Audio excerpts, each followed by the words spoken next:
kommen wir jetzt zu englischem Content. Und wir behandeln aus dem amerikanischen Raum die schlimmste Influencer-Familie. Also wirklich besagte ganze Familie. Es geht tatsächlich nicht um die 8 Passenger. Die Thematik haben wir in der Vergangenheit schon abgehandelt. Auch eine ganz krank kaputte Familie. In dieser Familie passieren auch einige kaputte Sachen. So, das Video ist wie immer, wenn ich es dann hochlade, in der Playlist zu finden, wo es englische Videos ausschließlich gibt, mit dem gelben Rand, auf dem wir uns geeinigt haben, markiert. Also wenn ihr den gelben Rand als Thumbnail seht, dann ist das ein englisches Video, wundert euch also nicht. Proceed with caution. Einen wunderschönen guten Abend, Miss Lovely Inc. Hi, hi, hallo. So, wir beschäftigen uns heute nämlich mit der Familie, die tatsächlich im Hintergrund so ein bisschen in der Kontroverse stand. Also ich habe ein paar Videos gesehen, die das thematisiert haben, die es aber nur nicht im Kern gesehen, sondern nur überflogen, weil ich will es ja mit euch zusammen gucken, denn, und das ist das Motto hier, gemeinsam leiden ist nur halb so schlimm. Deswegen, alleine leiden langweilig, gemeinsam leiden nur halb so schlimm. Deswegen gucken wir uns jetzt einmal mal wieder Content aus dem amerikanischen Raum aus und das ist halt alles, was hier schlimm und kontrovers ist, ist in Amerika hoch 30 und auf Crack. Vom Schmerzlevel her. Deswegen holt eure Ibuprofen raus, wappnet euch, Kamillentee bereithalten, wir gehen rein. If you don't see anything about my kids, that means I'm doing a f***ing terrific job. So, that means I'm winning. Thanks for reminding me. The videos, you can see one of the kids climbing up the car. The kids were playing by themselves in the park. Acacia was nowhere to be found. In a world that is as cruel as it is deceitful, tragedy is ignored in pursuit of a happy mind. Those who seek more. Allein die ersten 30 Sekunden, ich krieg schon wieder Puls. Die ersten 30 Sekunden. Es wird schon wieder bodenlos. Es wird denn schon wieder bodenlos. Hey. Internet. Venture beyond the veil. They venture into the vortex. I think that you can't deny that she is repeating the cycle. I feel bad for the girl that had managers instead of parents and was allowed to be preyed on by these older men. Peyton, he was similarly riddled. Yes, I was hurt. I had asked for help from people in my life over and over. Nobody was helping.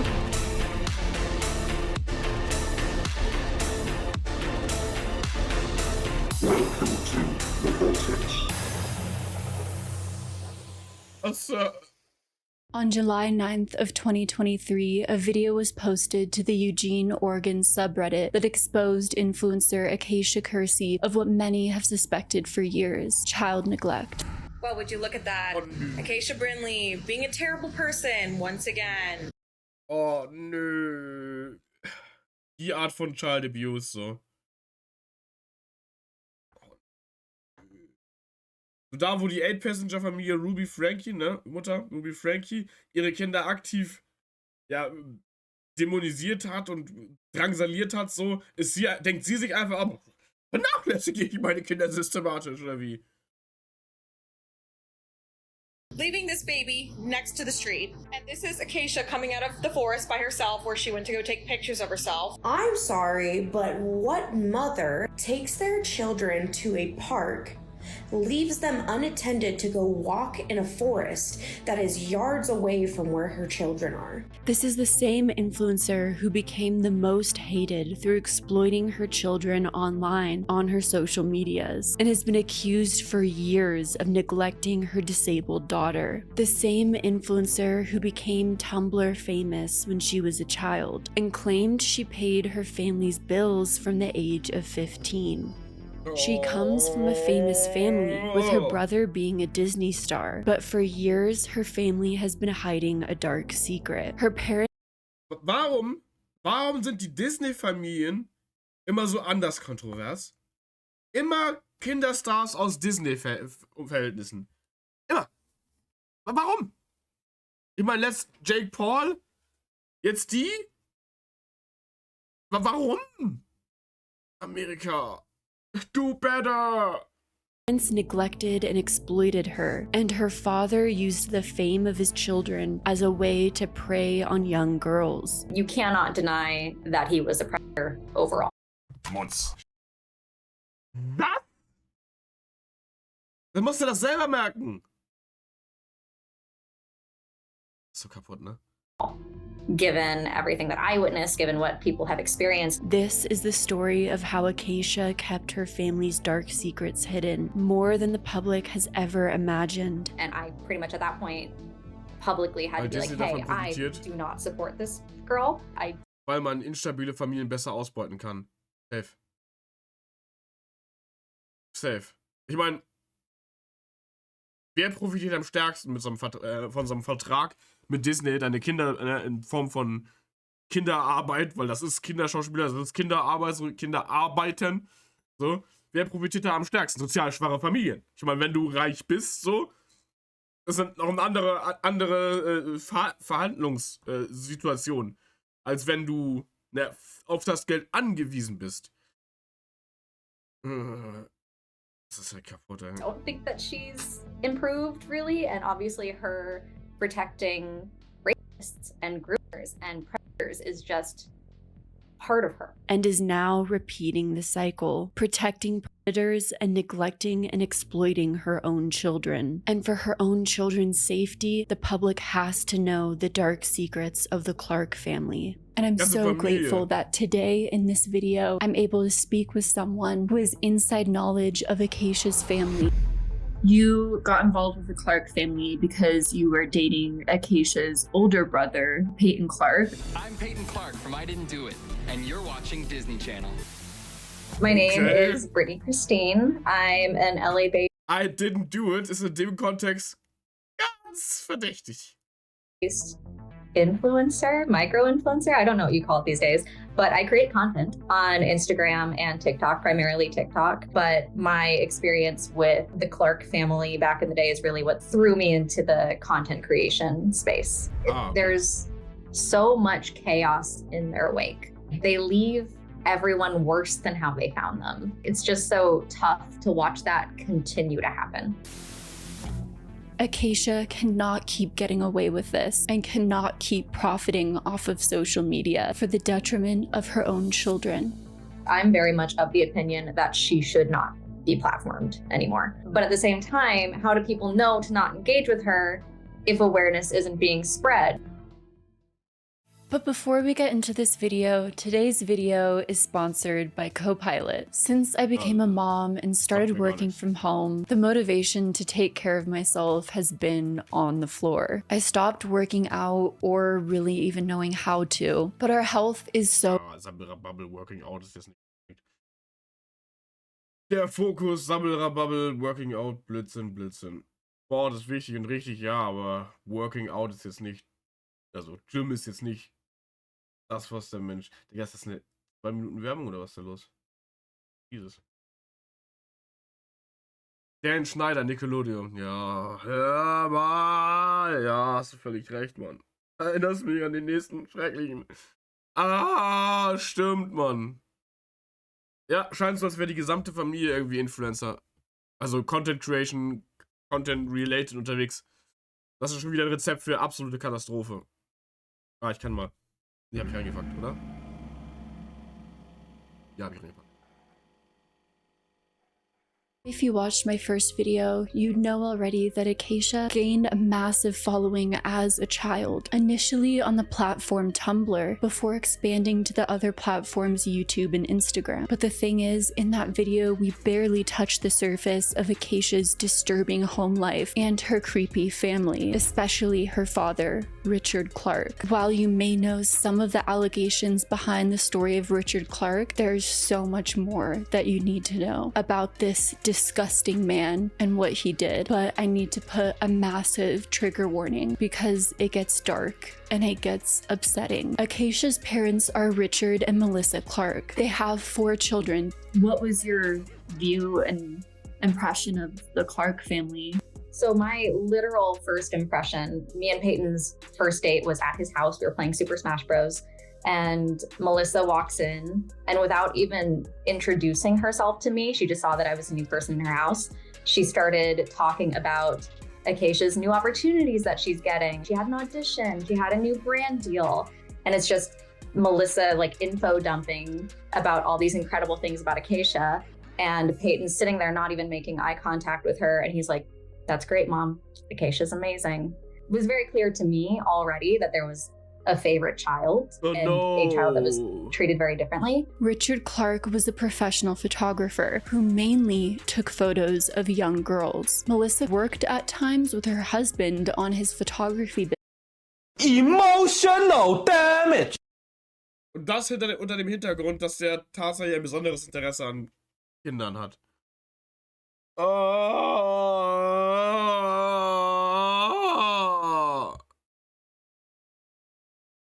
Stimmt, Britney Spears. Mickey Mouse Club, ne? Stimmt, das war ja auch. Cool. Britney Spears, das erinnert mich hart an Britney Spears. Stimmt. Die war ja auch von vornherein eigentlich in dieser Disney-Mühle mit drin, mit dem Mickey Mouse Club und. Das ist so kaputt, ne?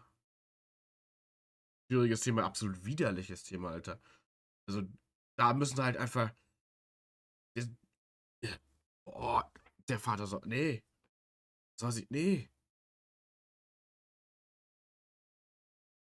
Business. In a report by the Daily Beast, Richard Clark's photography business documented only making $2,000 a month, not enough to support 4 children living in Los Angeles. Because Melissa was not working. Like you stated, Rich was not making money anywhere near what you would need to live in a nice apartment in Santa Clarita. Weiß ich nicht. So it also begs the question, how did this family afford their home in Los Angeles and their lifestyle? Vor allem Los Angeles ist so unglaublich teuer und die Wohnsituation in Los Angeles für Creator. Oh, die Mieten da, das ist halt, ne, wissen ja, der Leistungsdruck, auf dem das Kind ausgesetzt wurde, auf dessen Schulter das Kind aufgebaut wurde, also es muss halt unglaublich hart gewesen sein. LA ist so heftig teuer. They were relying on their children financially. Acacia has claimed to be the breadwinner in her family, and I 100% witnessed her being the breadwinner in her family. That only changed when Peyton started getting money flowing in from Disney. Acacia had that responsibility very early on. I can understand how that's also very traumatizing for her, because at the point that I met her, she was 16 years old. An dem Punkt, wenn Kinder nicht in der Lage sind, Kinder sein zu dürfen, weil sie selber halt, ne, für die Familie versorgen müssen, so. Und dadurch viel, viel, viel mehr Verantwortung tragen müssen, als sie eigentlich in ihrem Alter tragen sollten und können, so. Das ist natürlich traumatisierend und kann ja auch schon ein Anzeichen für zukünftige, unglaublich problematische Verhaltensweisen halt sein. Nee, Jamie Lynn Spears wurde nicht von Dan Schneider geschwängert. Das wurde debunked, das Gerücht. Die haben aber versucht, ihre Schwangerschaft geheim zu halten. Nickelodeon. Bis feststand, dass sie wirklich dass die Schwangerschaft durchziehen wurde. Sie haben versucht, die Informationen über die Schwangerschaft so lange wie möglich unter Verschluss zu halten. Sie haben sich dann nicht optimal verhalten, Nickelodeon. Das war schon. Und dann haben sie, nachdem sie schwanger wurde, sofort aus der Serie rausgekantet. Noch bevor man irgendwas sah und solche Geschichten, so, weil, ne, Teen-Schwangerschaften so. Ne? And they were already living off of her income. But you can also imagine the type of power dynamic that creates in a household where your 16-year-old child who is very much... Das Bild übrigens, damit ist sie berühmt geworden, effektiv so.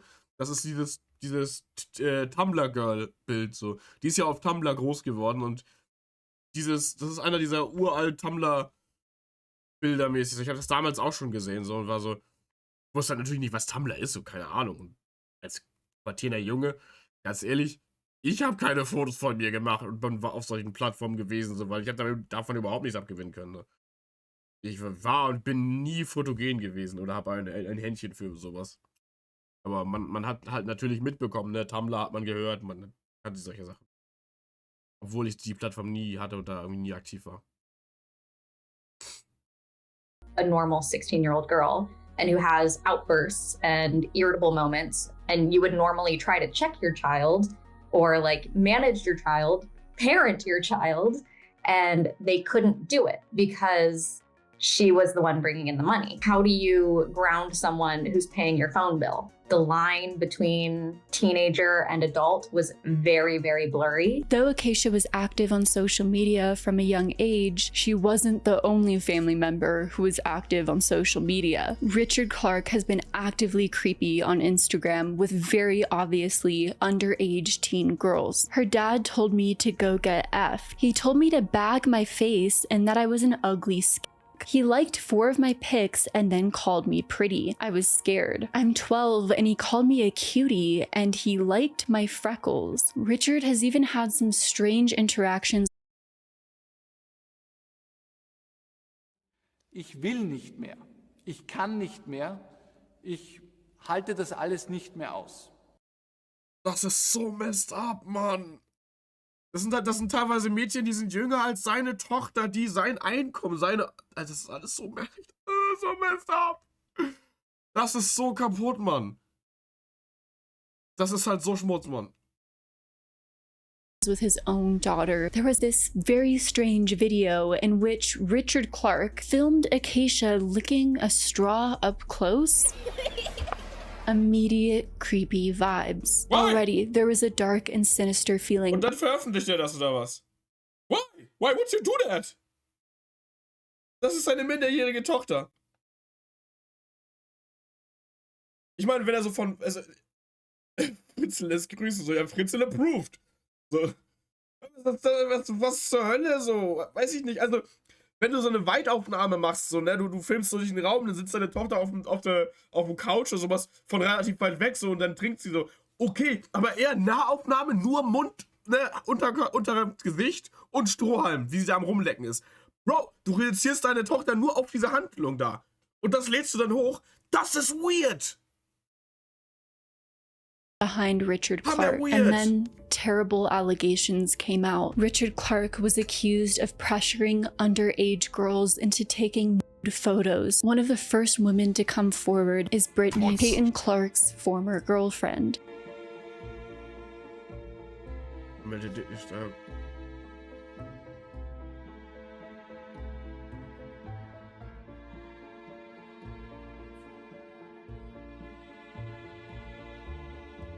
It has always felt like it was my responsibility to be vocal. Peyton Clark was an actor who ended up appearing on the Disney Channel. Was he on the Disney Channel at the time that you guys were dating? When I started dating Peyton, he had been cast for the show, but he wasn't yet starting on it. So like the contract was signed. He was going to start filming in like 6 months or something like that, I believe. So during my time with him, he was cast for the show, he hadn't started yet, and then he started while we were dating. What was that experience like? Very, very different from what I was used to. I was raised in Kentucky, so I was pretty much just immediately thrown into like the LA scene.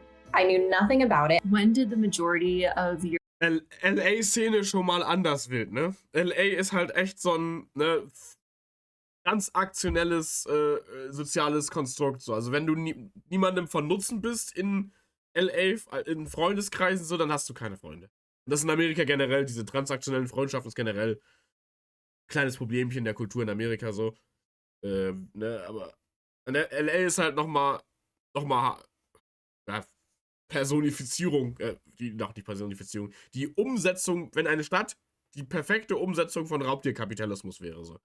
LA einfach ganz anderes Pflaster, also.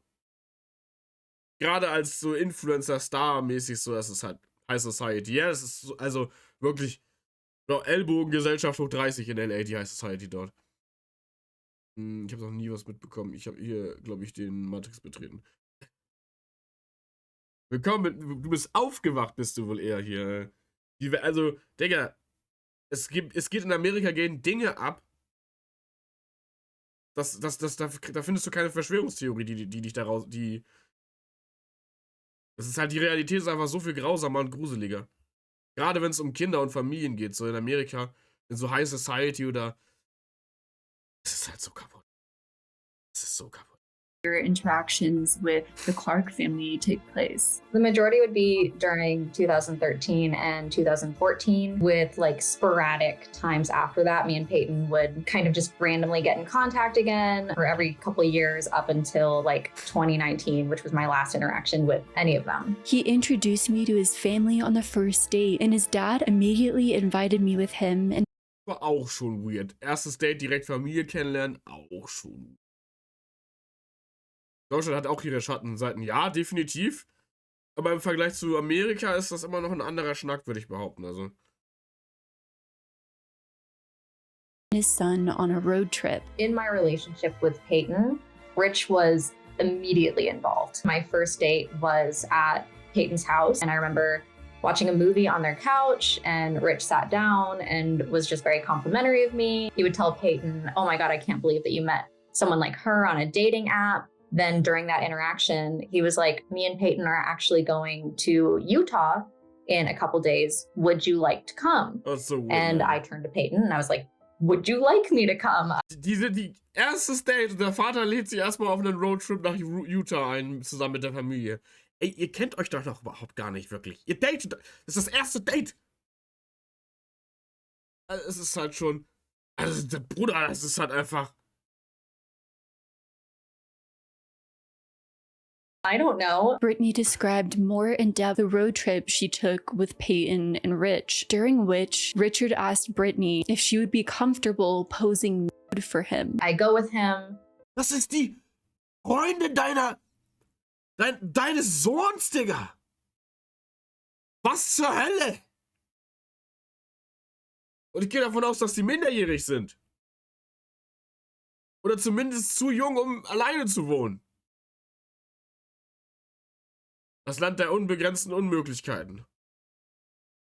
Stell dir bitte vor, dein Vater geht auf deine Freundin zu und 16, 17 fragt die über deinen Rücken hinweg, ob sie sich wohlfühlen würde, Nackt-Content mit ihm zu machen.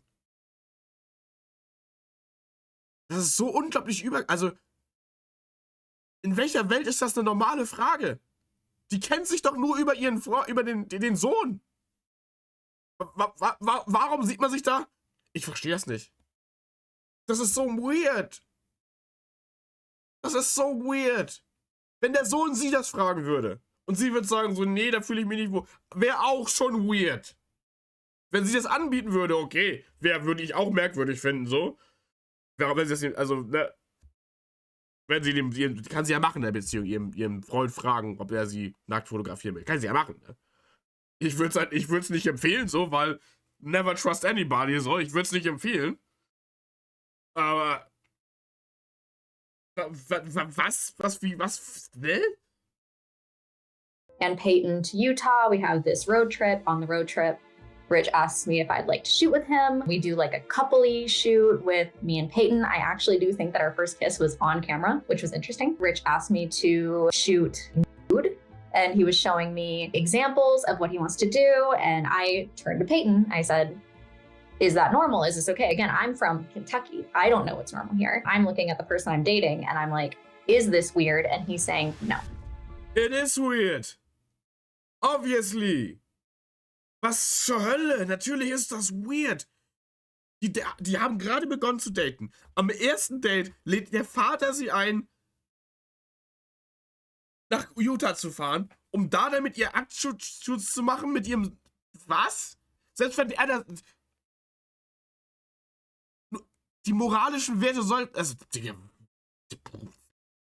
Also, ja, wenn du damit kein Problem hast und du damit kein Problem hast, dann bin ich zwar verwirrt und finde das zwar irgendwie auch von der Erziehung, die ich genossen habe, immer noch unangenehm, aber ja, weil ihr das nicht weird findet, finde ich es auch nicht mehr weird. Ich habe ganz starke Schmerzen.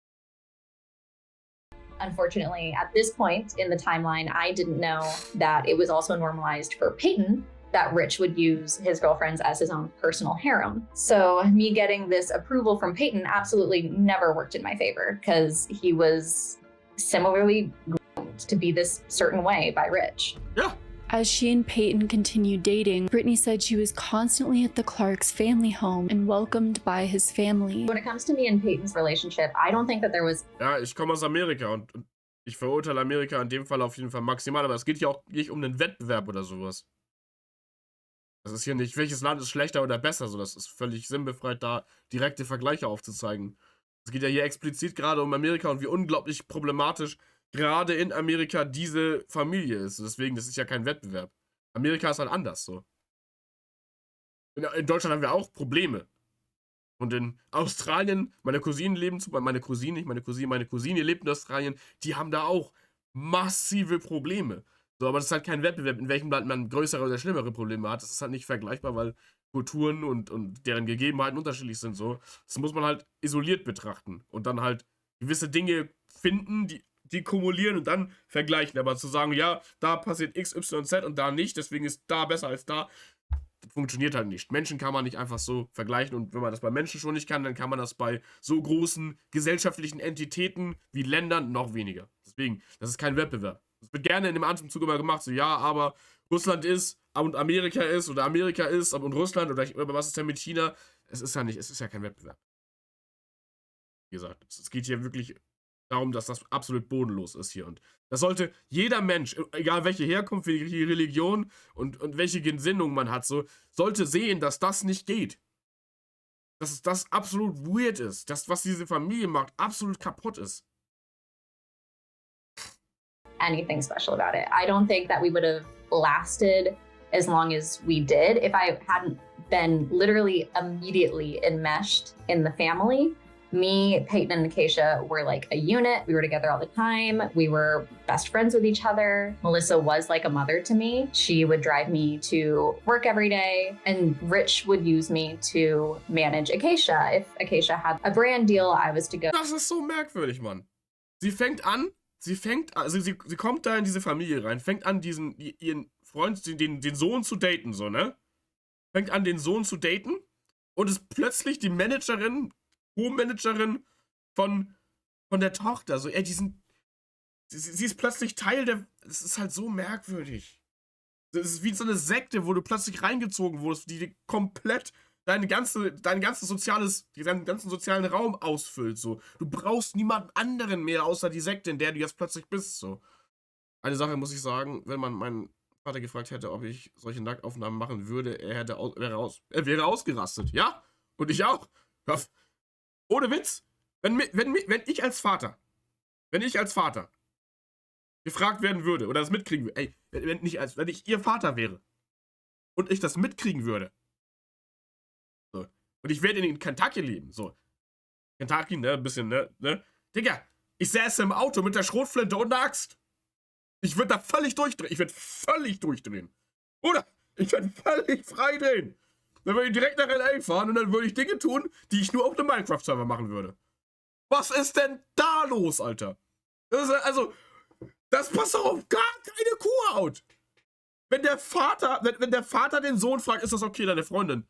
Wenn sie ihren Sohn... Diese ganze Familie ist so unglaublich problematisch. Vor allen Dingen, weil sie ja nicht sofort enthusiastisch Ja gesagt hat, muss man ja ernsthaft hinterfragen, ob sie sich dazu genötigt gefühlt hat. Wenn der Vater seine Kinder so erzogen hat nach seinen Werten, ne, aus dieser Familie, wie ich glaube, dass er hat, dann sind die Kinder doch dazu angeleitet, diese Art von Schmutz und Missbrauch und widerlichem Scheiß gut zu heißen und zu unterstützen. Und dann das absolute Nährboden für Schreckliches. Um Gottes Willen. Stell dir mal vor, sie wären 13 oder noch jünger, weil die waren ja minderjährig. Und da bist du ja noch beeinflussbar. Das ist ja keine erwachsene Frau, die gesagt hat, ja, das ist eine Minderjährige, die dazu überredet wurde, in einer Situation, in der sie sich nicht, ne, also, Digga, der Vater von ihrem Freund, hat sie gefragt, ob sie Nacktfotos machen möchte. Oder, ja, Nacktfotos machen möchte. Und während der Freund dabei war, so sie dreht sich um zum Freund und fragt den, ist das okay für dich? Ist das normal, macht ihr das so? Hier in L.A.? Weil sie aus einem anderen Bundesstaat kommt. Und ihr Freund sagt, ja, das ist okay. Einfach wirklich, der Vater hat Schmutzmensch durchgespielt. Der hat, also in jeder anderen Familie, überall auf der Welt, ist das eine komplett nicht normale Situation. So, der Vater hat seine Kinder anscheinend so erzogen, dass das in irgendeiner Weise normal ist, dass wenn du in die Familie reinkommst, weil du datest, dass du erstmal ein paar Nacktfotos zu machen hast mit 16 bis 17 Jahren? Oder, also, das kannst du keinem erzählen. Das ist nicht normal. Das ist auch, also, würdest du das irgendwo in Kentucky, in Alabama, also in irgendeinem Bundesstaat in Amerika so erzählen, so, Digga, der Vater von dieser Familie, der wäre durch die Straßen getrieben worden. Die kriegen schon Schaum, in Amerika kriegen die Leute Schaum vom Mund, wenn jemand Anfang 20 eine 17-Jährige datet. 3 Jahre, da kriegen die Schaum vom Mund und wollen den lynchen, so. Der Vater, der über 30 wahrscheinlich Anfang 40 war, wollte Nacktfotos von der Freundin von seinem Sohn machen. Und hat 12-jährigen Mädchen gesagt, dass sie süß sind und dass er deren Sommersprossen ja ganz nice findet, so. Der Vater ist anders schwierig. Anders schwierig, so. Also, was? Dass doch hier Menschen frei rumlaufen, verstehe ich nicht. So sit with her and make sure that she did it. And I would also walk Malaya home from school. I would babysit her and Keegan. Like, I was just so immediately involved with every part of the family that me and Peyton's relationship 100% took a backseat. There was a large period of time where we weren't dating and I was still living in the home. It's almost like you care so much about the family. Das ist wie eine Sekte. Also sie wurde halt direkt wie so in so eine Sekte, in so einen Kult reingezogen, so. Unabhängig davon, dass die gar nicht mehr richtig daten, weil deren Beziehung ja gar keine Zeit und Platz hat, so, weil sie ja plötzlich Teil der Familie ist und sich um alle kümmert. So, plötzlich war sie dabei. Teil der Familie. Ohne wirklich Teil der Familie zu sein, weil man datet ja eigentlich länger und lernt sich kennen und verliebt sich und solche Geschichten. Also alles, was dann beim Dating passiert, so. Einfach direkt pop, rein und ab an die Arbeit. So, ja, einfach billige Arbeitskraft, ja. Ja, die Tochter von meinem Sohn, ja, aber an die Arbeit, so. Itself and how they're doing. I had so much love for that family. As someone who doesn't come from a close-knit family in any way, shape, or form, that was very appealing to me. Mhm. I like suddenly had a mother figure and a father figure and genauso kriegen die Leute, genauso Familien, also Sekten, ne? Sekten agieren ja genauso, dass sie die Leute holen, die ein Bedürfnis nach Zuneigung, nach Anerkennung und nach sozialen Banden haben. Weil wenn du aus Familienumfeldern kommst, wenn du nicht viele Freunde hast, wenn du keine Anknüpfungspunkte hast, dann bist du am verwundbarsten für die Ethologie und für die Verführung von Sekten. So, und sie kommt aus einer Familie anscheinend, die jetzt nicht so engmaschig zusammen gehalten war, so. Und wurde da direkt aufgenommen, in Anführungsstrichen, und hat sich da direkt wohlgefühlt, weil genau das fehlt ihr ja im Leben. Eine Familie, die halt ganz eng zusammengebunden ist, so. Aber da sie halt nicht zur Familie gehört, weil sie den Sohn ja noch gar nicht wirklich lange datet oder kennt, ist das halt, Digga, das ist genau wie eine Sekte. Genau so. Ich entschuldige mich schon mal voraus für etwaige Schreiben und Denkfehler. Ich habe gerade wenig Matsch. Alles gut, Daniela, alles gut.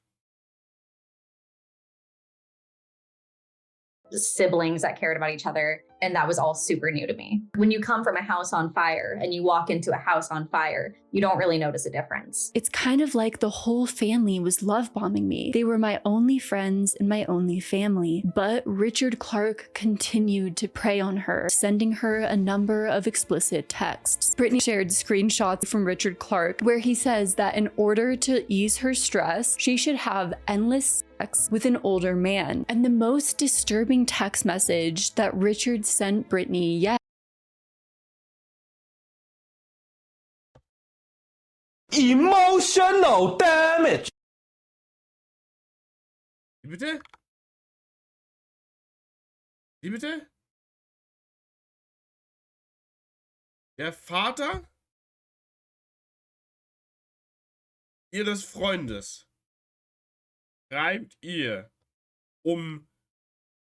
damit sie sich wohler fühlt, soll sie endlosen Sex mit älteren Männern haben. Der Vater ihres Freundes. Digga, der Vater versucht effektiv, die Freundin seines Sohns auszuspannen. Über dem Kopf des Sohns hinweg. Während die aktiv versuchen, sie in die Familie aufzunehmen, so.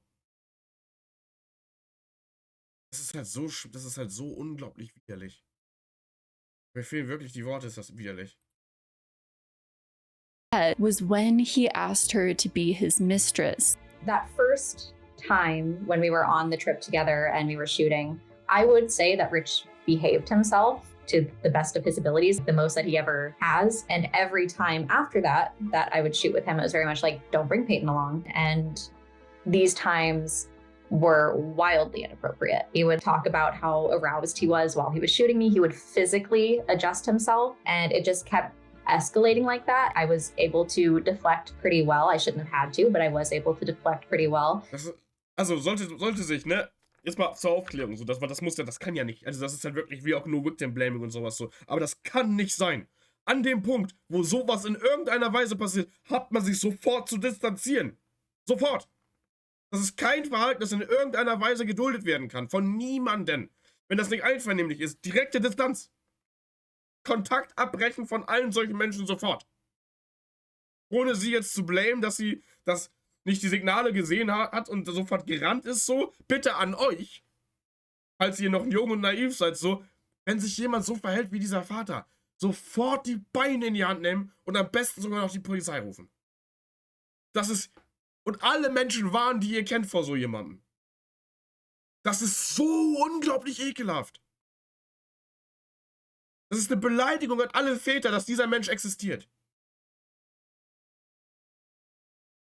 Ich fühle mich als Mann gerade schlecht, einfach nur, weil dieser Mensch atmet und lebt und das tut, was er tut. Das habe ich mit dem gemeinsam. Das ist so unglaublich widerlich. Wieso gibt es solche Menschen? Wie wird man so?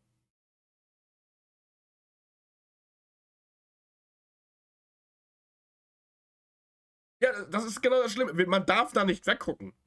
Wenn das passiert und man davon weiß, diese Menschen müssen raus in den Wald geschoben werden, dass sie alleine außerhalb der Gesellschaft vor sich hin machen können, wo sie niemandem schaden können.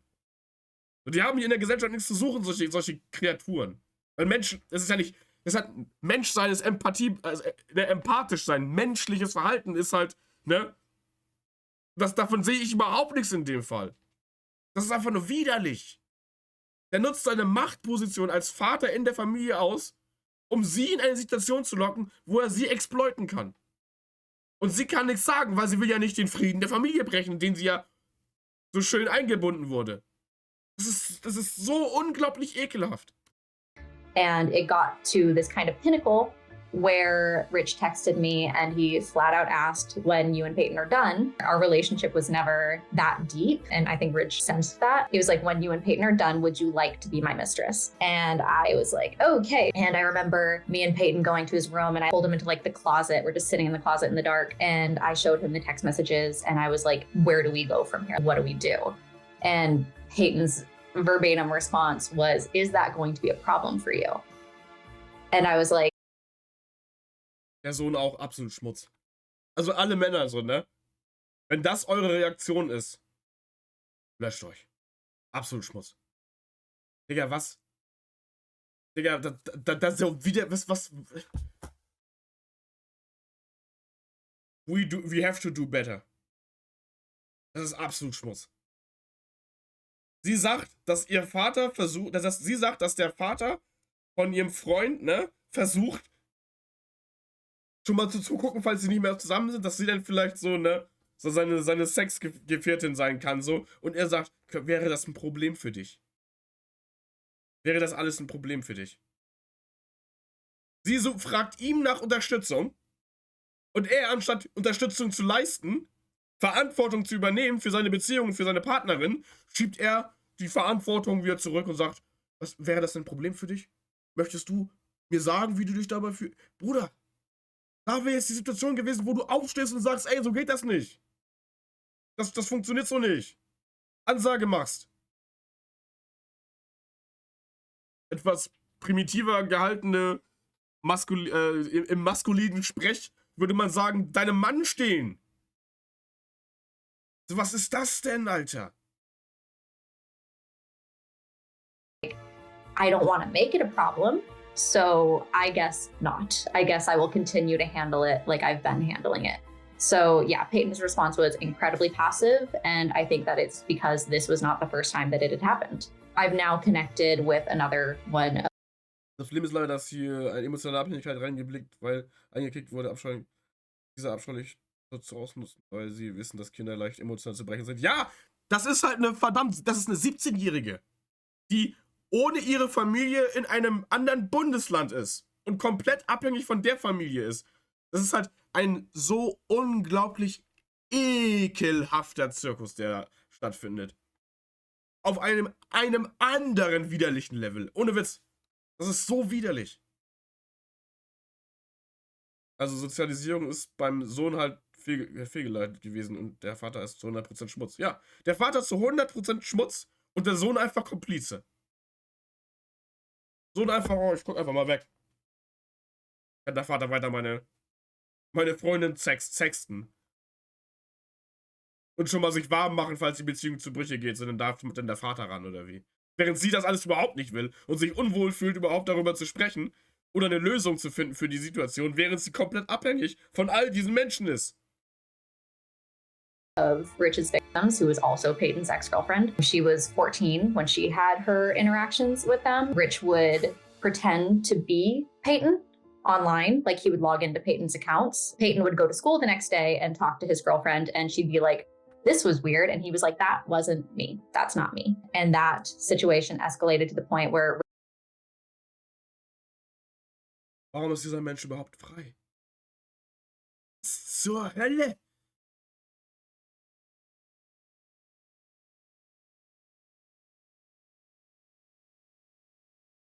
Digga, das ist schon ein Shutdown-Moment, ey. Ohne Scheiß. Schmutz. Er loggt sich im Account seines Sohns ein, um mit der 14-jährigen 14-jährigen Freundin seines Sohns zu flirten. Der Vater. Es ist so krank.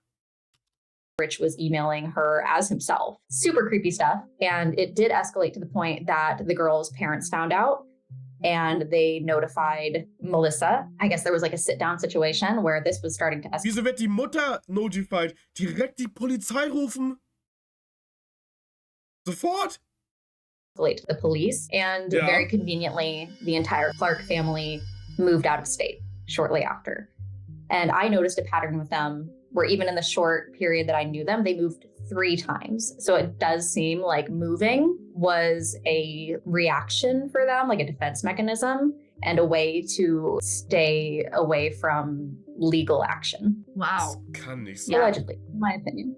In your opinion, allegedly. Peyton and Brittany broke up in 2014, and Brittany told the rest of the Clark family about the messages. Because I was going on all these shoots with Rich, either as a model or as his assistant, I was getting a lot of information from the back end when it was just he and I speaking to each other. And this is when the really inappropriate comments about the minors that he was working with started to progress, whether it was in person and some over text, the text that I've shared. He was absolutely sexualizing these children. And that's what really shifted everything for me. It became not about me. Ja. And when it was about children was when I couldn't just sit there. Das geht nicht. Also ich verstehe die Mentalität, aber das geht nicht. Das geht nicht. Dieses, ja, nur weil ich... dieses Leid auf sich selber aufnehmen, so, das erdulden, so, weil man ist ja, es geht ja nur um einen selber, das geht nicht. Es ist nie, es ist nie nur du. Solchen Menschen bringt man, indem man das Leid auf sich nimmt, es erduldet, bringt man ihnen bei, dass sie damit durchkommen. Und ermöglicht in der Zukunft weiteren Schaden. Selbst wenn es gerade nur um sie in dem Fall geht, aus ihrer Wahrnehmung, geht es nicht nur um sie. Diese Menschen machen nicht bei ihr Halt. Deswegen darf das nicht totgeschwiegen werden. Deswegen muss darüber gesprochen werden. Deswegen muss über sowas aufgeklärt werden. Ich kann das so nachvollziehen, dieses so, ja, nee, jetzt, und eigentlich ist es ja, aber jetzt, wo es nicht mehr um mich geht, jetzt muss ich aktiv werden. Nee, es ging von vornherein nicht nur um dich. Und ich verstehe das, dass man das dann eher aushält, wenn man sich selber so, und ich halte das schon aus und sowas so. Aber im schlimmsten Fall bestärkt man, indem man nichts sagt und nichts macht, weil man es ja aushalten kann. Oder es sich selber nicht wert genug ist, oder weil man unter dieser ekelhaften Delusion verfallen ist, dass man es ja verdient hat und solche ganzen schrecklichen Victim-Blaming-Thematiken. Ich verstehe das, aber muss man sich da vor Augen halten, dass nur weil man das selber aushält und erduldet, bedeutet das nicht, dass andere das nicht auch erdulden müssen oder werden.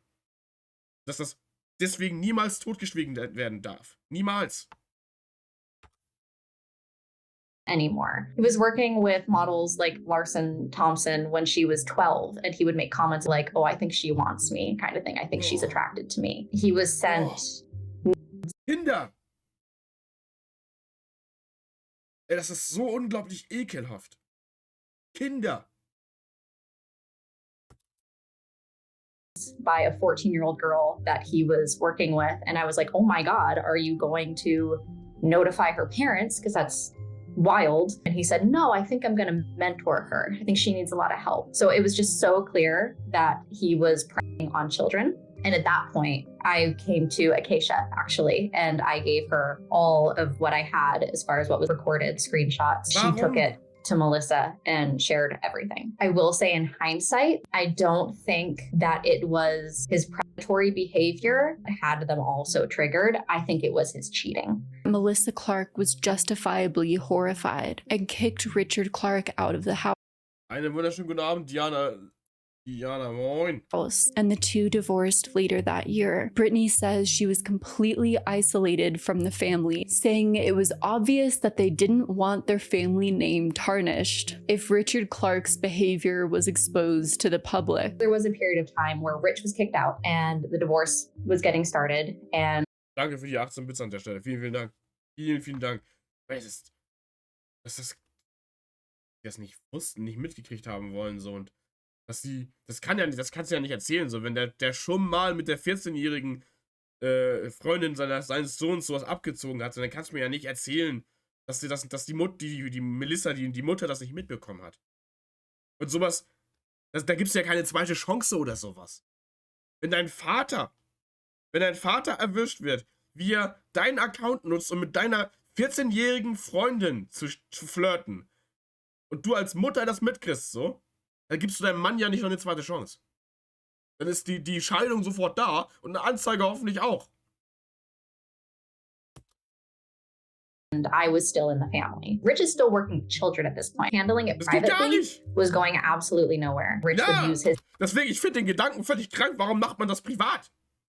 Wieso handelt man das privat? Familien müssten doch wissen, dass der ein Predator ist. Ich würde nicht wollen, dass so jemand mit meinen Kindern arbeiten würde. Status of I made my kids so famous. Peyton is on Disney at this point. He's filming. Acacia is at like the peak of her popularity. The parents that I contacted did not care because their primary focus was also making their child famous. So the only way that I could really get ahead of this was to post about it publicly and to post this. Es ist halt wirklich Grooming. Grooming muss angesprochen werden. So, das ist halt, wir sind halt, also gerade Frauen sind ja dazu sozialisiert worden, dass sie ja keinen Konflikt starten, dass sie nicht negativ auffallen oder halt laut sind oder sowas. Und deswegen, ich weiß, sie ist sehr kontrovers und alle hacken auf ihr rum so, aber eine Shiyoka schätze ich dafür, dass sie halt laut ist, unabhängig davon, wie und was sie sagt. So, ich finde das gut, dass Frauen mündig sind, dass sie laut sind und für das einstehen, was sie denken. So. Unabhängig davon, ob ich das gut unterschreibe oder nicht. So. Ist mir wirklich an der Stelle völlig egal. Weil das führt dazu, dass Frauen wie sie zum Beispiel sich ermutigt fühlen, über ihre Erlebnisse zu sprechen, weil es andere Frauen, Repräsentationen, im Space gibt, im Web, die über ihre Erlebnisse sprechen. Das bricht halt diese Kette des Schweigens. Es ist halt so wichtig, dass man mit diesem, ja, aber ich will ja keinen Ärger machen, wie sie ja selber ja auch gesagt hat, sie will ja nicht ein Problem in der Familie schaffen. Aber das Problem ist ja nicht sie, sondern der Vater, der immer wieder minderjährige Kinder in unglaublich widerliche Situationen zieht. Und darüber zu sprechen, löst ja nachhaltig das Problem, das der Vater darstellt. Und von diesem passiven, nee, ich will ja niemanden vor den Kopf stoßen und eigentlich kann ich ja auch nicht und so, dieses, was man ja auch dann, warum dann solche Themen auch gar nicht so angesprochen werden und leider zu oft im Hintergrund verschwinden, so. Das ist halt super. Ach, ich hab den Faden verloren. Aber es ist halt, also, es macht mich halt so matt. Es macht mich halt so matt, wenn ich Opfern zuhöre, wie davon sprechen, dass sie am liebsten ja den Weg des geringsten Widerstands gehen, das privat versuchen zu lösen und damit leider, obwohl sie ja schon mutig genug waren, darüber überhaupt zu sprechen, den Tätern die Möglichkeit geben, das unter den Tisch zu schieben und weiterzumachen, so. Das ist so schrecklich. Und wir als Gesellschaft müssen einfach wirklich da viel aktiver werden können und dann aber auch direkt dann das durchziehen, so. Auch auf laut lass mir nichts gefallen, deswegen gerate ich immer wieder in ähnlichen Boomern aneinander, weil ich damals umgehe. Ja, Boomer, gerade die Boomer-Generation, die kann damit nicht umgehen, aber das müssen sie lernen. Das werden die lernen, so. So, das ist halt einfach, es darf nicht sein. Es darf nicht sein. Und die Leidtragenden sind leider wirklich in den meisten Fällen Kinder. Kleine Mädchen. Und auch leider Jungs. Kleine Jungs werden auch misshandelt. Predator die sind da nicht, ne, das ist ja das Schlimme, das sind die Unschuldigsten, sind die am größten Leidtragendsten. Und wenn man Opfern die Möglichkeit nicht gibt, indem man sie bestärkt, über ihre Erlebnisse zu sprechen, dass bevor sie eventuell Opfer werden, dass man Verdachtsmomente ausspricht, dass man aware wird bezüglich diesen Themen so. Und deswegen auch diese Sozialisierung von, ja, und du willst ja keinen Ärger machen oder sowas. So, doch, willst du. Konflikt ist gut. Man kann an Konflikt wachsen. Gerade wenn Konflikt bedeutet, dass man über solche ekligen Gestalten spricht. So. Darum geht's ja. Das wegzuschweigen oder sowas, weil man ja weil Konflikt oder Ärger und Streit ist böse, kategorisch schlecht, man muss das vermeiden. Nein, ist es nicht. Wir erwachsen an Konflikt, indem wir ihn konstruktiv lösen. Und den lösen wir, indem wir uns mit dem Problem, mit dem Sachverhalt auseinandersetzen und den nachhaltig lösen. Und wenn du einen Predator in der Familie sitzen hast, so, dann kannst du natürlich wegignorieren, aber das löst das Problem des Predators nicht. Das wird erst gelöst, wenn du einmal ein Fass aufgemacht hast und man den Predator aus der Familie raussepariert hat. Und diesen Fall dann juristisch einmal aufgemacht hat, sodass alle die Nachbarschaft, ich bin sowieso davon überzeugt, dass man solche Menschen brandmarken sollte. Dass Leute wissen, dass diese Person auffällig war in der Vergangenheit und nie einen Anspruch hatte, sich selber zu überdenken. Und dass, wenn diese Menschen dann gewisse Resozialisierungsmaßnahmen durchgemacht haben sollten und nie auffällig geworden sind wieder, dann könnte man meiner Meinung nach darüber sprechen, dass man denen vielleicht Redemption-Möglichkeiten anbietet, aber unter dem Gesichtspunkt, dass man trotzdem weiß, was dieser Mensch getan hat in der Vergangenheit. Weil ich würde nicht wollen, dass der nebenan sitzt und nur darauf wartet, bis meine Tochter mal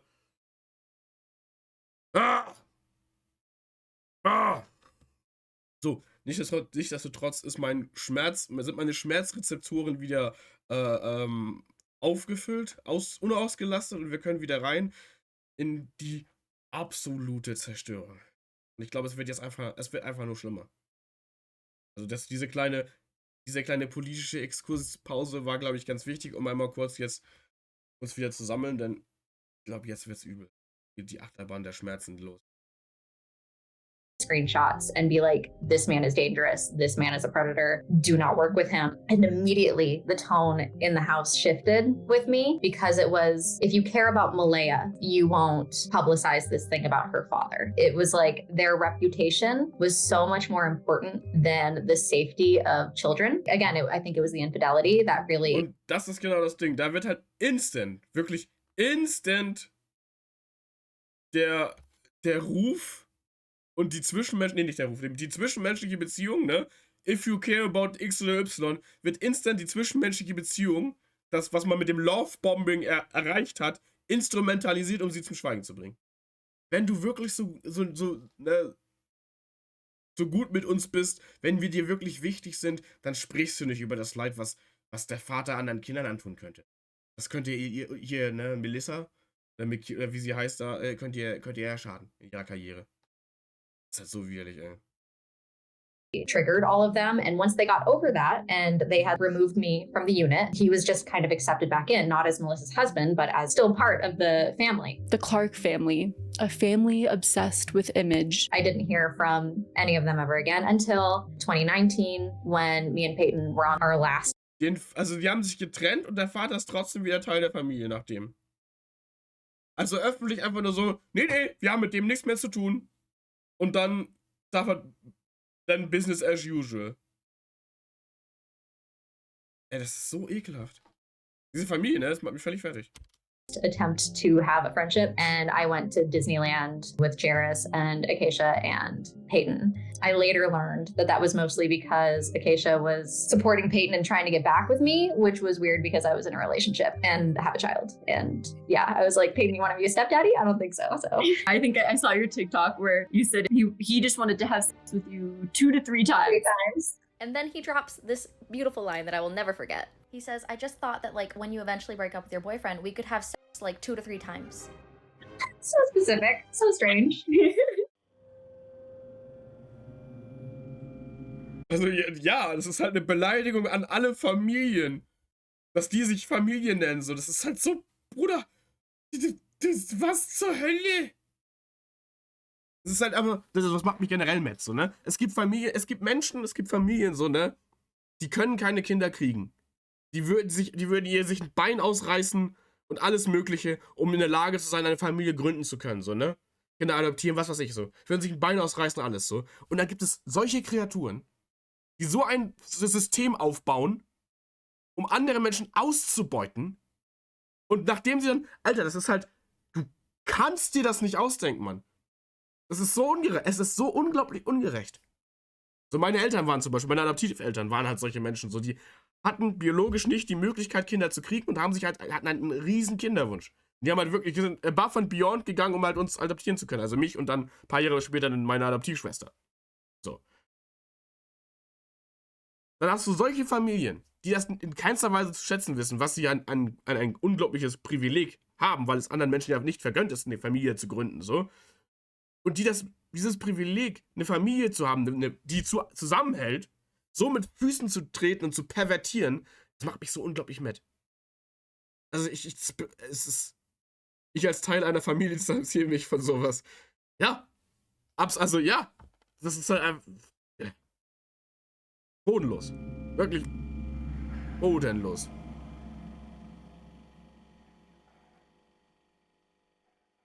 Unfortunately, the allegations of harm and women coming forward does not stop with Brittany. There are even more brave women who have come forward. At the time, I didn't have a direct contact with the FBI and I didn't know how to contact them. That changed in 2019, or maybe it was 2020, when I met Irene, and Irene was going through a legal situation with that already, and she did have a direct line to the FBI. So I have literally sat with the FBI in my backyard drinking kombucha together and like gone over this situation, and the man is still not behind bars. So like our system is broken. It is so hard to actually get these men charged, even when there is a mountain of evidence. Irene Kaya posted a video onto Ohne Witz, was du da als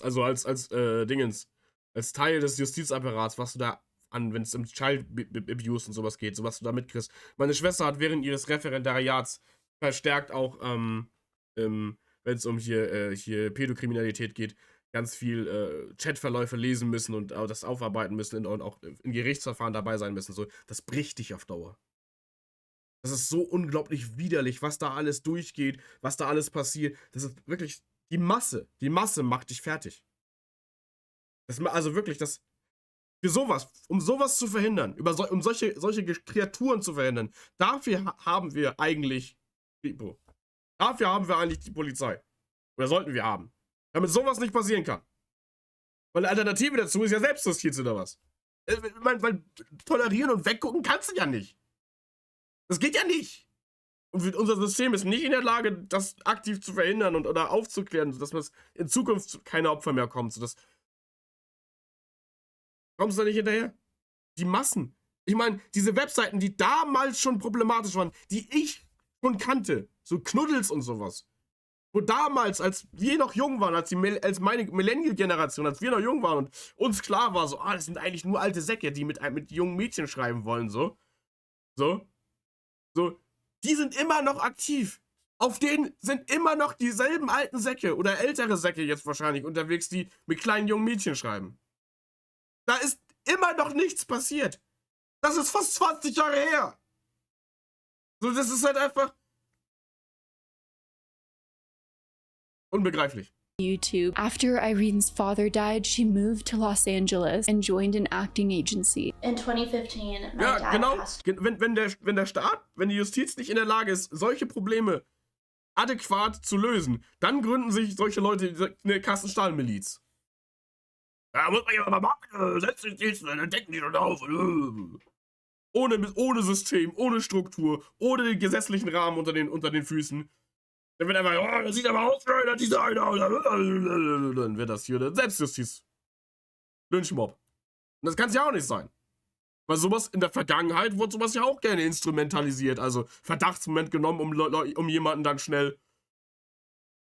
Also deswegen ist es halt einfach, Alter. Diese Geschichten passen einfach perfekt. Ja, das ist effektiv die American Horror Story. Ohne Scheiß, da muss man auch gar nicht viel irgendwie schlimmer machen oder sowas. Das ist als sich schon schrecklich genug. Ohne Witz. Das ist halt einfach. Meine Mutter wurde gebeten, Schüler auf gewisse Bilder und Videos zu identifizieren, beziehungsweise gefragt, ob sie das kann. Und ich niemals, nee. Könnte ich auch nicht. Wird mich fertig. Also, nee. Ich kann das auch alles nicht. Das ist alles too much. Ohne Scheiß. Ich würde so einen Hass kriegen. Ich würde so einen Hass schieben. Und wenn stell dir mal vor, du triffst dann so jemanden, der halt, ne, wegen sowas im Gespräch anschuldigt wurde. So, du triffst jemanden persönlich irgendwo beim Einkaufen oder sowas. So ein Täter, so einen potenziellen, so, wenn es noch nicht geklärt ist, so, du triffst jemanden so, du rennst ihm über die Straße, so. Damit ausgesetzt zu werden, so reicht schon für mich, um komplett zu zerbrechen, Alter.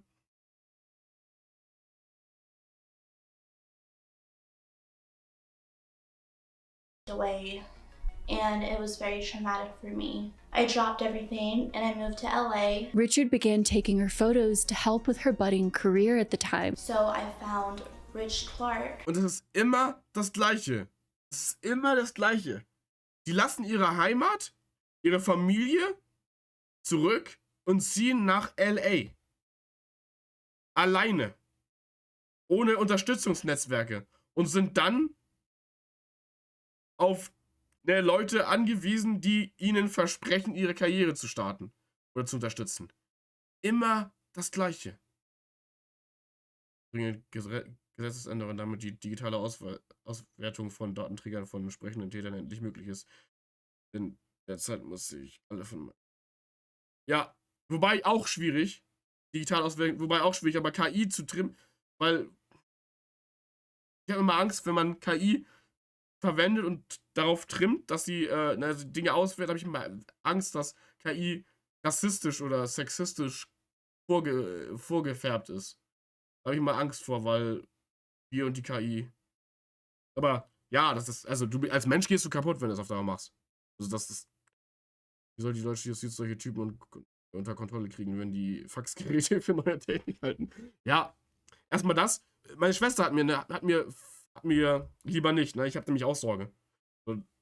Aber Alternativen, keine Ahnung. Meine Schwester hat mir davon mal von einem Fall erzählt, so, weswegen ein Gerichtsverfahren über Jahre hinweg sich zog, weil Akten nicht digitalisiert sind. Und wenn du Akten anfragst von der Kanzlei, dann werden sie dir halt zugeschickt. Und während du die hast, können ja andere, die eventuell auch am Fall involviert sind, die ja nicht einsehen, weil du hast sie ja physisch. Und so können dann gewisse Akten dann teilweise Wochen bis Jahre im Umlauf sein, von Kanzlei zu Kanzlei zurück und so, bis dann mal irgendwas passiert da. So, weil halt noch nicht alles im Justizbereich digitalisiert ist. Wenn's daran scheitert, an solchen Sachen scheitert, oder gute Nacht, Marie. Also wirklich, völlig bodenlos. And I started working with him. Irene began to grow close to Richard Clark and told him about her father, and Irene claims that Richard Clark used this very sensitive information against her to manipulate her. He told me he would be my surrogate father. The more we shot, the more he would ask for more unprofessional poses and poses. And I remember whenever I would question him, he would manipulate me, but I didn't realize that at the time.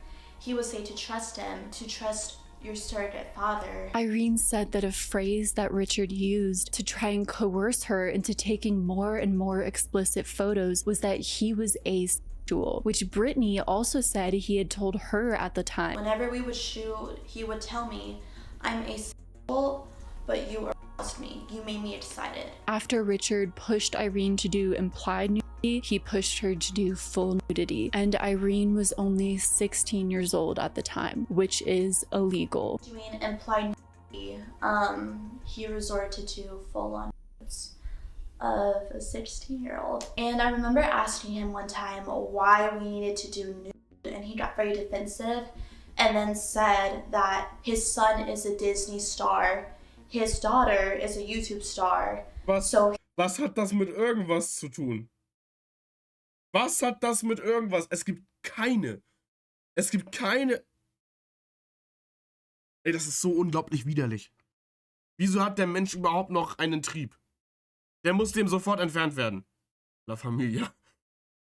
Ja, meine Familie hat dies, das und das, deswegen mach dich jetzt nackt, kleines Kind. Was zur Hölle? He knows how to make children stars. He knows what to do. Und deswegen machst du dich jetzt... Das ist halt einfach, was zur Hölle. And don't question him. Irene says she has documentation that her photos were being sold online for as little as $2.58. Well, I was in high school at the time, and I realized he had posted my nudes on Instagram as a minor. A lot of people from my class got a hold of those nudes. He would post the photos of the nude minors that he took, and after we would like it and view it, he would go back and change the caption and put a link on it instead. Saw that he was selling my nudes and many other underage girls' nudes online for $5 each, basically. Like a scam artist and all in one. Irene went to the police because this is illegal. Instagram? Wie kann das sein? And the police launched an investigation.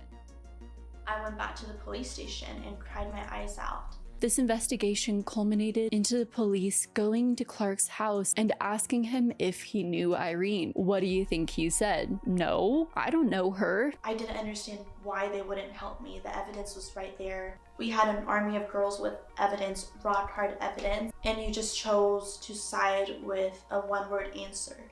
No. I absolutely hate using this word. Yes, I was. How absolutely devastating and frustrating that must have been for Irene. I can't even imagine. I think he knew very immediately who he was able to prey on and manipulate and who he was not. Looking at my... Weil die 16 war und der über 40, natürlich weiß er das. Deswegen sollte es ja auch solche Konstellationen nicht geben. Es ist so widerlich, ohne Witz, Alter. Was für alle klar ist. Wir reden hier von einem Familienmitglied, nicht für überfremde Menschen oder sonst was. Familienmitglied, denen du eigentlich alles anvertraust, stellt euch vor, euer Mutter oder Vater, unter dem ihr möchtest du dann bei...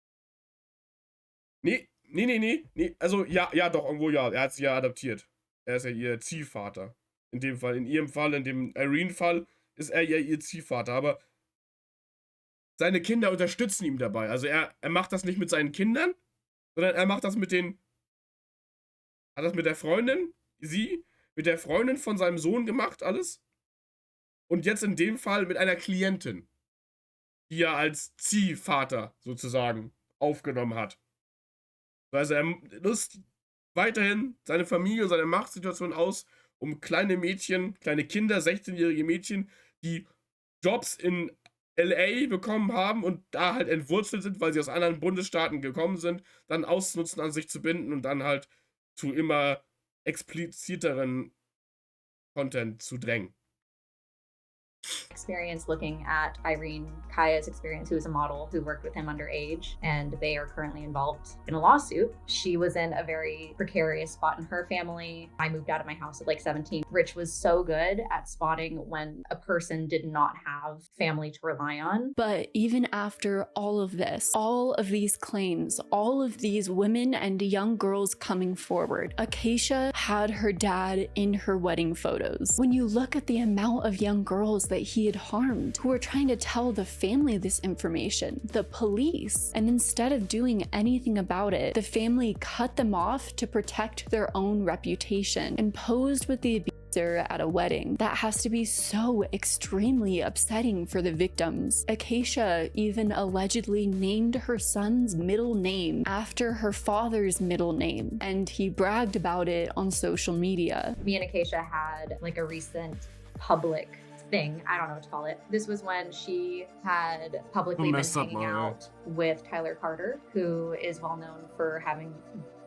a young boy. Tyler Carter is a grown man that has previously been accused of being inappropriate with children and minors. One being a 15-year-old child who claimed Tyler and essayed them. And she pretty much immediately was defending that, saying that she isn't going to scrutinize him, he can change, blah, blah, blah. And it's just another example of her defending a predator. In her comments, people were like, and you also still are active with your father and your brother. She pretty much commented back and was like, Brittany's a liar. You can't trust what she said. And I pretty much at that point publicly had to be like, hey, I do not support this girl. I don't think that she's improved really. And obviously her protecting and predators is just part of her. Peyton Clark, the oldest child in the Clark family, doesn't seem entirely innocent. By the end, natürlich nicht, Alter. Sie hat ihn doch auch angesprochen. Sie hat ihm doch gesagt, was sein Vater macht, so. Und er war so, ja, findest du, das ist ein Problem? Hat sich da komplett rausgezogen, der Kerl. of me living in that house, Peyton was actively pursuing his castmate, Piper Curta. He would tell me about how he had sent her flowers. He was spending all of his time in her room on set. We were not together in any sense of the word at that point. There's an interview on YouTube on the set of I Didn't Do It with Peyton where Piper comes into the interview and they're just hanging all over each other. I don't love the age gap in between that. I didn't love it then. I love it even less now. But she was 16, he was 20. With Peyton having a budding acting career, appearing on the Disney Channel in a starring role, and making a lot of money from it, he also had a lot to lose if his family's dark secrets came to light, his career coming crashing down with it. Disney will ihn so schnell fallen lassen. So schnell kann er gar nicht gucken. Ne? According to All Famous Birthday, which I don't know how reliable of a source this is, Peyton's net worth for starring in the Disney Channel series I Didn't Do It is over $5 million. When Peyton was a full-grown adult, he completely dismissed his own girlfriend's worries about his father being a predator. The only way groups can continue to operate is when people around them are willing to protect them, and it looked like Richard had created a system where his own children acted like his protectors, shielding his behavior from the public, all so that they could protect their own career and their own reputations. And Peyton very clearly continued to ignore his father's actions. He went to advertise his father's headshot services, even when it was Der macht das erst möglich. Als Disney-Star hat er eine riesige Reichweite, eine junge Audience, der liefert seinem Vater die Opfer. Und ist gleichzeitig das Schild. Und seine Schwester natürlich auch so. Und ist gleichzeitig noch Schild für Allegations. Das ist so widerlich. Diese Familie ist so schrecklich. Known information to him that his father used his photography services to prey on young girls. So, well, maybe Peyton is not the greatest. While I can to a certain extent empathize with all the children who grew up in that horrible environment, to condone pedophilia or at least actively try and hide it well into your adulthood isn't great. And there's reason to believe that Peyton may have continued some of this behavior as well. There's so much chaos in their wake. They leave everyone worse than how they found them. It's just so tough to watch that continue to happen. Yeah, with now younger children. Er ist ein Mittelsmann, ja. Er bietet die Plattform, damit das möglich ist. Und ist dann mindestens genauso problematisch, halb so schon problematisch. Genauso, er ist ja nicht der Täter, aber er macht sich halt zum Mittäter dadurch. Once Acacia's Tumblr and internet fame took off, yes, I did. Somebody please tell me what the FI is. I am the Gymnasium Mac Luther. That poops up the church do so. Why did I just do that? At least, according to Acacia, she started to pay her family's bills at a young age.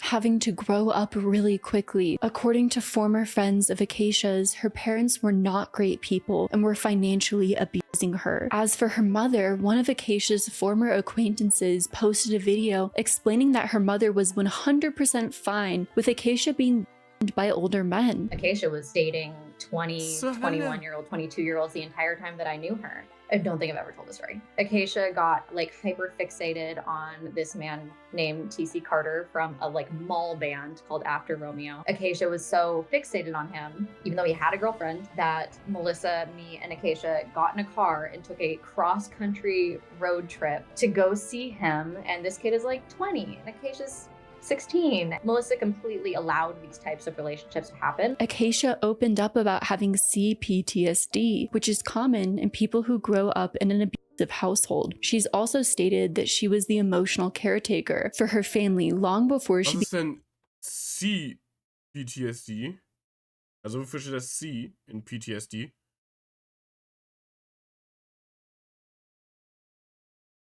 began paying the bills. So it's safe to say Acacia did not have the greatest of childhoods. The victim within Acacia emerges. One of the earliest internet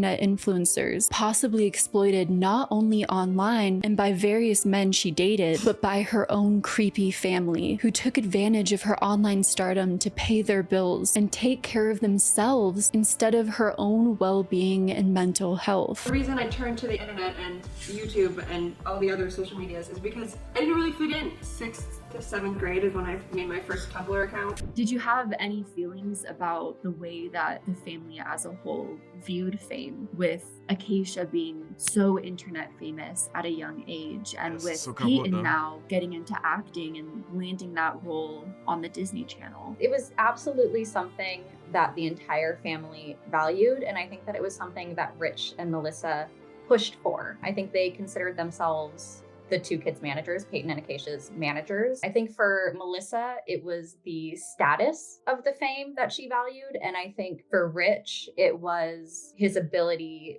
to get access to new clients for his photography business, and also his way to access new victims. He was very vocal about, I made my two kids famous. I can make your kids famous. And that was a huge selling point of his. Acacia was not protected by her own family. She was a child who was neglected. Sound familiar? It seems from the evidence presented that was all she ever knew. After spending time around Acacia, what's your opinion about child influence? Also diese ganze Familie, ne, die ist so also es ist halt, ich bin sprachlos.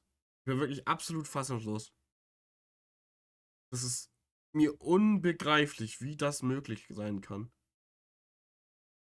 Influencers, since Acacia is one of the very first child influencers. I mean, I think it's making children sick. Someone who gets addicted to this feedback loop, whether it's positive or negative, but if they have that attention, period, I don't think they care whether it's positive or negative. Being on the internet so young and it making them, blow up the way that it does, I just think is inherently toxic, and I think that it makes them sick, and I think that you can't heal in the environment that made you sick. Acacia herself has claimed a few different mental health diagnoses, which logically would make sense with the traumatic and unconventional childhood that she's had. I think it's important to address while simultaneously stating, I'm not a mental health professional and can't really confirm or deny whether or not Acacia has these diagnoses. And of course, mental health has a profound impact on how you relate with others. But simultaneously, while it may explain your actions,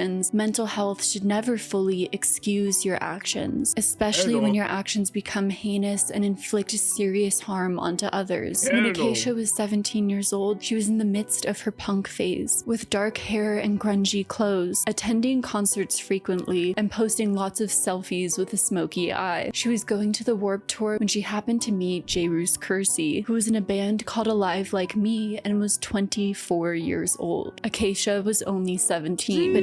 7 Jahre älter! 7 Jahre! Warum ist das immer so? Ah, eigene Alter durch 2 plus 7. Das ist die goldene Faustregel. Nevertheless, the two began dating. Cheers. I'm 25. She was 18 and he was 25 here. Jesus Christ, how was he not ashamed? Almost immediately, when Acacia and Jairus began dating, they began taking some, well, really inappropriate Tumblr-style pictures together. The thing is, for some of these photos, Acacia was allegedly 17, then barely 18, and Jairus was 24, 20. Das wäre mir so unangenehm, ganz ehrlich. Also als 25-Jähriger mit einer 18-Jährigen zusammen, das ist doch ein Armutszeugnis, dass du nicht mal jemanden daten kannst, erreichen kannst, der remotely in deinem Alter ist. Also Mitte 20 ist noch eine andere Hausnummer als Anfang 20, finde ich. Und mit 18, Butter bei die Fische, mit 18 bist du halt nicht wie Mitte 20. So, dass sie jemanden will, der ein bisschen älter ist, weil sie ihr ganzes Leben lang, ne, sie selber schon super viel Verantwortung tragen muss und deswegen jemanden Älteren will, der auch eher weniger kindisch ist, das verstehe ich noch so. Ich kritisiere sie da auch gar nicht, sondern ich verstehe den Kerl nicht. Dass du mit Mitte 20 jemanden daten willst, der gerade aufgehört hat, ein Kind zu sein. Das ist komisch. Das ist komisch, Alter. Kerle, sie sich mit 40 wie Anfang 20, wie mit 20. Ja, das ist komisch. Das ist komisch. Verhalten. Ja, das ist ja alles, das ist ja, ich war mit Anfang 20 auch nicht wieder wie Anfang 20 so. Aber ich habe mit Anfang 20 auch keine 12-Jährigen gedatet so. Ich war auf jeden Fall mit Anfang 20 noch ein Kind. Aber wie gesagt, habe ich keine 12-Jährigen gedatet. Oder 16-Jährigen. Wenn du 20 bist und mit einer 17-Jährigen datest, so, okay. So, das sind 3 Jahre und wenn du selber ein paar Jahre hinterher bist, so, dann bist du halt vom Kopf her gerade 18 geworden oder so. Okay. Ich lieb's nicht so, aber es ist jetzt nicht das gleiche wie 25, vielleicht schon die zweite Ausbildung oder gerade das Studium fertig, das erste Jahr im richtigen Job oder so. Schon zweimal umgezogen, eigene Wohnung und keine Ahnung, ein Hund und ein Auto oder was weiß ich. So, keine Ahnung. Das ist halt eine ganz andere Lebensrealität als eine Person, die gerade ihre erste Ausbildung beendet hat oder mitten in der Ausbildung ist, die Schule noch nicht beendet hat oder gerade beendet hat, noch zu Hause. Mitte 20 ist halt was anderes als 18. 25 at the time. These photos date back to July of 2015 when Acacia was 17. Yikes. There's also some shady allegations about Jairus, most coming from the former women he dated and some anonymous accounts online that claim that Jairus has a pattern of cheating and treating women horribly. Jairus just sounds like a ball of sunshine. My analysis of Acacia cannot exist without male validation and internet attention. She most likely fought for validation from her parents, and gaining that attention online felt like real love. Then she met Jairus, who was older, her type, and into her. That was enough for her to think she could settle down with. You kind of watched Acacia grow up on the internet. Probably not that closely. You were focused on your own family and everything. She continued to be an influencer, became a mother with millions of viewers. Ich finde solche Analysen so, ne, ist immer ein bisschen schwer, so, weil die wissen ja nicht, wie das zu Hause bei ihr war, so deswegen ein bisschen overreach, so ein bisschen übergriffig, so, das können die ja nicht beurteilen. Die kennen ja den Abuse, den sie zu Hause erlebt hat von Seiten ihrer Eltern, kennen die ja nicht. Also deswegen können sie ja gar kein zielgetreues Analysebild generieren, so. Deswegen ist es ein bisschen lost, aber. While you knew the dark truth of her family behind the scenes, how have you felt watching her story unfold online? I have and continue to have so much empathy for Acacia. I think it's so different when you know someone's villain origin story and you know it very intimately. I feel bad for this little girl who grew up under a microscope. I feel bad for the girl who didn't get a proper education. Her mom literally purchased her diploma so that she could continue to just be an influencer at home. I feel bad for the girl that had. Das geht? Bist du damit klargekommen? Womit klargekommen? Das geht? What the fuck? Was ist das denn für ein Wert, wenn du es einfach kaufen kannst? had managers instead of parents and was allowed to be preyed on by these older men, I will always feel terrible for her. And it's only in the last 2 years that my perspective has shifted, and that's obviously with new information. Acacia found someone who she thought would be able to fix her, and thought that possibly starting a family would be able to fix the broken childhood she never had. I honestly can't wait to have kids. Das ist genau das ganz große, groteske Problem in solchen Familien. Dass man glaubt, wenn man eine eigene Familie gründet, dass man da verfilmend und das bekommt, was man in seiner Kindheit nicht bekommen hat. Genau da beginnt das Problem, dass jetzt der Zyklus des Missbrauchs sich wieder schließt und wieder von vorne losgeht. Weil natürlich kannst du das nicht weitergeben, was dir gefehlt hat. Du hast es ja nie vorgelebt bekommen. So, und das Problem, diese Lehre, die einem durch Neglect und durch Missbrauch aufgedrängt wurde, die wird ja nicht gefüllt, indem du einfach ein Kind kriegst. Kinder machen auf magische Weise deine Probleme nicht wett. Oder lösen dein Trauma so. Digga, das ist halt... What? Das ergibt gar keinen Sinn. Oh dear Jesus, God no. Peyton, shut up. My kids would be so funny and cool and cute and beat your kids up. They're kids, Acacia, not Pokemon. Acacia was pregnant at 18 and had her first daughter Brinley at the age of 19. J. Roos was 25 at the time. So then it was bye-bye soft grunge and hello new crunchy granola mom aesthetic. She became the perfect brand for the Insta-mom lifestyle, where you can post pictures with your children looking happy and perfect, and also place lots of ads, because let's face von einem Genre von Grunge rüber zu Granola Moms so. Und Granola Boys, da haben wir ja, hat er, glaube ich, der Parabelritter mal ein Video zu gemacht, so, das ist ja auch so ein Trend. So. Ja, das ist halt einfach wirklich von Trend zu Trend und von Influencer-Nische zur nächsten, so passend für jeden Abschnitt im Leben. Kinder sollten eine Bereicherung sein und keine Lösung. Facts. Genauso. Able to fix her. Das funktioniert nicht. Ja, genau da ist das Problem. Wenn du glaubst, dass du durch eine Beziehung, durch Kinder, dein Traumata einfach sich löst. So. Menschen, die du in dein Leben holst, die heilen dich nicht. Die Heilung musst du selber schaffen. Menschen, die du in dein Leben holst, die können dich auf dem Heilungsprozess begleiten, unterstützen. Aber sie sind nicht die Heilung. Bruder, das ist so ein schwierig. Das ist so nicht mehr. Das nicht mehr. Es ist zu doll. Es ist so ein Problem. Ihre Kinder, die werden so unglaublich verkorkst sein, Mann. Die werden so hart leiden.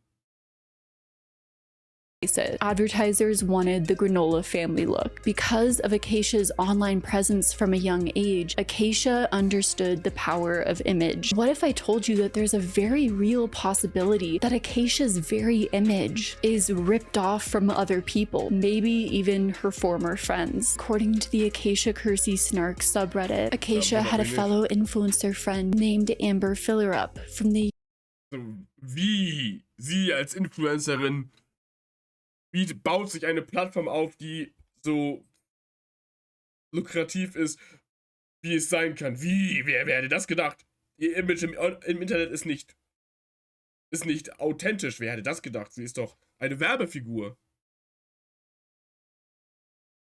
Years 2016 to 2018, the exact years Acacia was going through her rebrand, which aligns with photo evidence of the two of them seen together during these times. And it seemed Amber became a huge style inspiration for Acacia. But here's where things start to get a little weird, because the inspiration that Acacia derives off of Amber's Instagram becomes, well, in my opinion, a little bit too similar, but you can judge that for yourself. Here's Acacia and Amber. Wundert man sich da wirklich? Das ist ein Mädchen, eine Frau, die nie die Möglichkeit hatte, Kind zu sein, die nie die Möglichkeit hatte, eigene Grenzen der Identität zu erkunden, die immer unter der Lupe betrachtet wurde von Gott und der Welt, die immer sich Trends unterordnen musste, um Reichweite und Relevanz beizubehalten. So. Wundert man sich, dass sie jetzt, nachdem sie dann erwachsen wird, das weiter so macht? Wundert man sich da wirklich? So, dass sie als Mensch keine Identität hat, wundert man sich da? Wenn du als Kind groß wirst, als jemand, der die Familie mit ihrer Internetpersona ernähren muss? Und das nicht, weil du authentisch du bist, sondern weil du einen Charakter, eine Person auf den Tag legst. So, ja, Britney Spears, ja, das ist halt genau so. Wundert man sich da wirklich, dass das nur Copy-Paste so abgeguckt und nicht authentisch ist? Wundert man sich da wirklich? With the same Mama Bird t-shirt. Here's Acacia and Amber in what looks like the same Airbnb and the exact same pose. Here's Acacia in the exact same Christmas PJ set that Amber has with her family. Here's Acacia wearing the exact same hairstyle that Amber's wearing. Here's Acacia doing the exact same pose in a similar flower garden setting. And Acacia even named her daughter the same name that Amber named her daughter. The name Rosie. Das ist creepy. Also das ist hardcore. Wenn du schon, also das ist doll. Also das ist wirklich doll. Wenn du deine Tochter genauso nennst wie, Bro, das ist doll. Sie hat einfach effektiv Copy-Paste your life, so. Of course, some of these are very basic Instagrammer things to do, but doing all of these starts to get a little weird. Naming your child the same name as your friend just named their daughter is like a cardinal sin. And then after she rebranded into the... Ich würde so durchdrehen, ohne Witz. Das würde ich gar nicht witzig finden, Alter. Also, nee, weiß ich nicht. Das ist doch super mad. Was? Absolut wahnsinnig. Also, oh, den Namen finde ich ganz schön, den übernehme ich. So, was zur Hölle?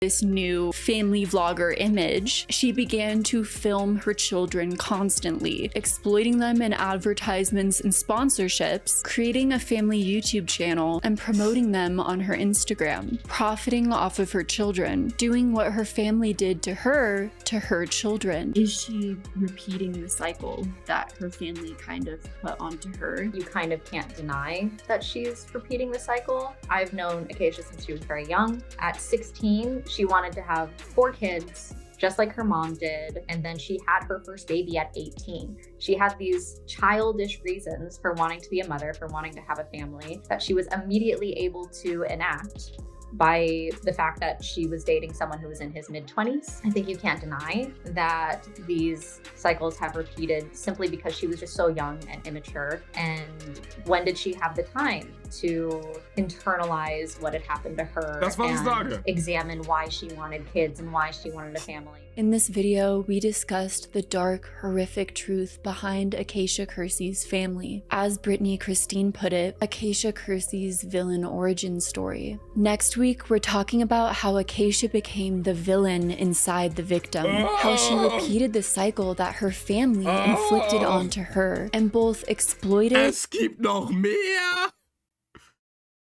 Ich dachte damit, es gibt noch mehr! Es wird noch schlimmer!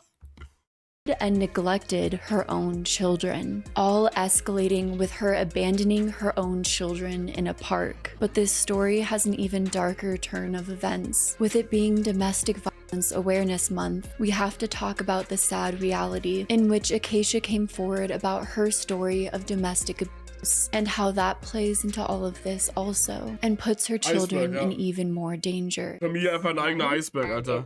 Das geht einfach nicht, ohne Wissen. Those are her 2 primary focuses. Thank you to Copilot for sponsoring this video, and click the link in the description to get a 14-day free trial with your own personal trainer. Ich muss ehrlich gestehen, ihre Körpersprache macht mir auch ein Stück weit Angst, also von der Bloggerin hier. Aber was zur Hölle? Was zur Hölle?